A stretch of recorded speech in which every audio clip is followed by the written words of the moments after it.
So I hope you like the snazzy diagram there that I've done of a funnel design, and this is a progression from the value ladder that was in the previous video. So today it's all about the funnel, and traffic here at the top is a totally separate subject in its own right, so I won't dwell on that. But if you don't understand traffic, then I don't know how you're in business, for starters, and these are the people, the leads that you're generated to get in front of the offers that you are creating. So if we take the funnel as an example here, the value ladder is a progression from this. It's very similar but not identical.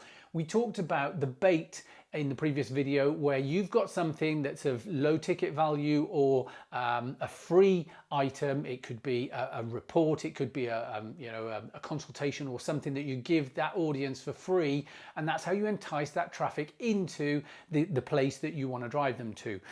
So the price generally ascends through the funnel as well, but it's not to say that whatever is at the middle or the back end is way more expensive than at the front end. It just depends on how you pitch your offer, because there are obviously cross sells and there are obviously upsells. And I'll give you my example of one of my funnels at the end, where I'll talk you through the various levels of offer that I have for one of my programs. So put it into context, it's how we splurt money out of the bottom of the funnel. You drive them to the free stuff at the top. Now your front end offer may typically be, have I got a pen?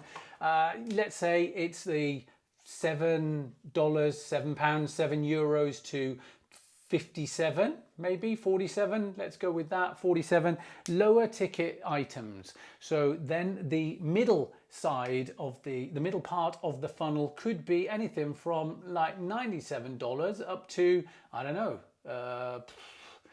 let's say $297, and then this could be a really high-end mastermind program. It could absolutely be anything that you offer. If you're a traditional business, let's say it's a product. If you're a plumber, let's say it could be a product that's worth £2,000, or a new boiler or something like that. So this could be anything from like £1,000, $1,000 up to, I've seen programs at this back end that are $10,000 or £100,000, $100,000.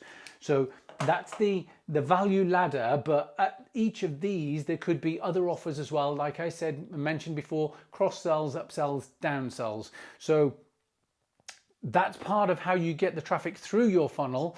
But people don't always buy straight away. People can't necessarily afford each of these levels of funnel either. So just because someone can only afford the $7 to $47 or pound offer doesn't mean to say that they're not going to become better and higher paying customers in the future and buy other products from you. They might only stay at this level for the entire duration of them being your customer at the lower end of the spectrum. So that's why it's critical to have those offers as well as the higher ticket. There are people that are really interested in the longevity of a long-term coaching program or a service plan for something that you offer that will pay for the higher end of what you've got. So don't discount people just because of where they are with their purchasing of whatever it is that you're putting in front of them. Make sure that you're putting offers in front of them numerous times as well, because someone might get the free stuff. They might not even like the free stuff or be interested in it. They're unlikely then to buy any of the other things that you're offering. If you manage to get their contact details, nurture that relationship over time. And again, the follow-up is really critical, because nowadays it takes 5 to 7 touch points of someone seeing your offers before they're going to buy as well. Nobody's going to jump straight in, very rare. Nobody's going to jump straight in on the $10,000 offer or $50,000 offer that you've got on the first touch point. Okay, so that's basically it. The value that you give through this funnel, where's my other pens? It doesn't matter. The value that you give through this funnel has to increase as well, obviously, with the increased price. So that's what we talked about in the value ladder as well. Make sure that your value increases massively. So I mentioned at the start I was going to talk and give an example scenario of one of my funnels. The front end, I've got loads of products, like I mentioned, that are based around social media marketing and getting more organic traffic to your social media feeds. There's also SEO, pay-per-click type freebies that I give away. Generally, it's in video content or ebooks, that kind of thing, or some audios. So they're the type of things that I give away for free in this particular funnel that I'm talking about.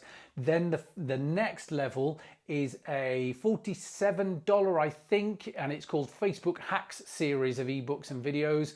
And at the same time, I do a business diagnostic with them for that $47. I think the business diagnostic in itself is worth way more, because we deep dive into either their websites or their social media and analyze it, and I bounce ideas off them to give better feedback on what they can do with their websites and social media. And then the middle side of my funnel is hand-holding them through a course for 1 month. So I'm not going to do it and coach them all the way every day of the week, but what I'll do is I'll hand-hold them as they're going through. And that, I believe, is a 97, I can't remember the exact price of it, but that's my middle end funnel. And then at the back end of the funnel, I've currently got, it's a $495, I think, coaching package, where I coach them for a month. And again, it's not 100% of my time, because my time is more precious than that, but that's the back end offer. Is I basically help them for 1 month through a coaching program to help them scale their social media and look at their website and really optimize that so that they gain traffic organically. And if they want to look into paid traffic as well, we look at that. So that's the back end offer. There are way more offers that I do put into the various funnels, such that it's not just 1, 2, or 3 products. There are options and payment plans and all different kinds of things. So that's basically it. The differences between the value ladder and the sales funnel. And then we're going to dive more deeply into the traffic elements as we're going through, and loads more stuff. Hope you enjoyed, and I'll catch up really soon.